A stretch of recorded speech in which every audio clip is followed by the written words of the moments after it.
Asibuyele emuva phansi ngokuhlukumeza insango babebhema kahle omkhulu maybe kanye ngonyaka ugqoka ibheshu nembadada ngidi isiko lami phela amasule bedume ngokuhloniphana nokuphana sahlephulelana inyoni noma kuyijiyane.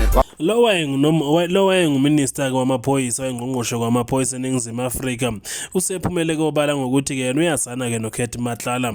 Umnumzane kubheka icele ongesisiyena ngqongqoshe kwamaphoyisa ubizwe ngaphambi kwekomiti lasePhalamende lelipheka imibuzo mayelana nezinsolo ezethwa ngumnumzane uGeneral uNhlanhla Mkhwanazi. Ubheka icele njengoba sikhuluma nje kusePhalamende lapho kwethula khona obakhe kubufakazi.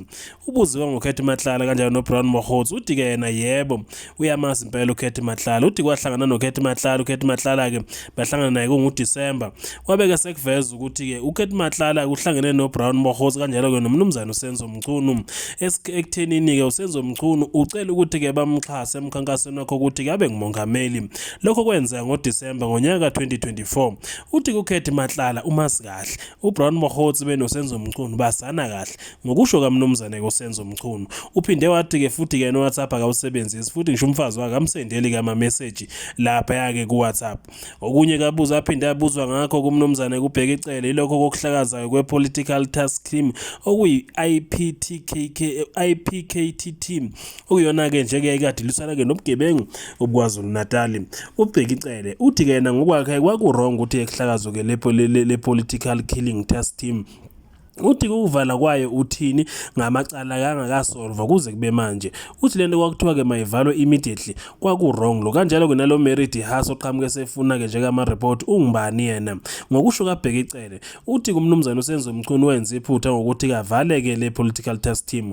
Uthi ke elinye ke ezinye ke zeyisathe ezirong azethula ilezi ukuthi ke athi ke inganike ibhekelele ke KZN ngekuphela ngakho ke ngizoyivala ngoba kayikho kunazo zonke kwezinye ke izindawo. Uthi kufanele kwenziwe umnumzane uSenzo Mchunu ukuthi kwakufanele ukuthi avule ke enye ke political task team ezoba khona nakona kwezinye ke izifundazwe kungabe ukuthi iseKZN kuphela uma kuyikuthi nembalo okwenza eKZN noma isizathu esenze ukuthi ke bevule ke njeke lapha ke bakithi ke leli qembu lokuthi kulusana nokubulawa kwabo kosopolitiki nezinduna emakhaya nakwezinye indawo ziyenze kwakufanele ukuthi eMpumalanga bayilivule leli qembu kuphinde futhi ke naseNorth West kanjalo nako Limpopo balivule njeke lapha ke bakithi ke le team eyilwisana ke nokubulawa ke kwabaholi ke bendabuko kanjalo ke nabekozepolitiki.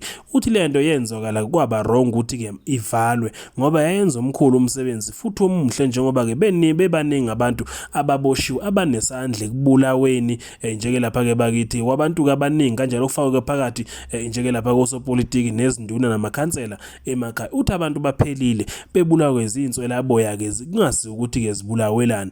Lokho kokwenza ukuthi ke yena ethi ngokwakhe kwaba wrong ukuthi kumnumzane uSenzo Mchunu akwenza valeke le political task team ngokwakhe nje kufanele ukuthi uSenzo Mchunu achaze ukuthi kahle kahle esinye ke isizathu ngaphandle kwalesa sibeka siyini ngokusho komlomo kabheka icele ethatha ke umnumzane uSenzo Mchunu emfanga phansi kwebhasi.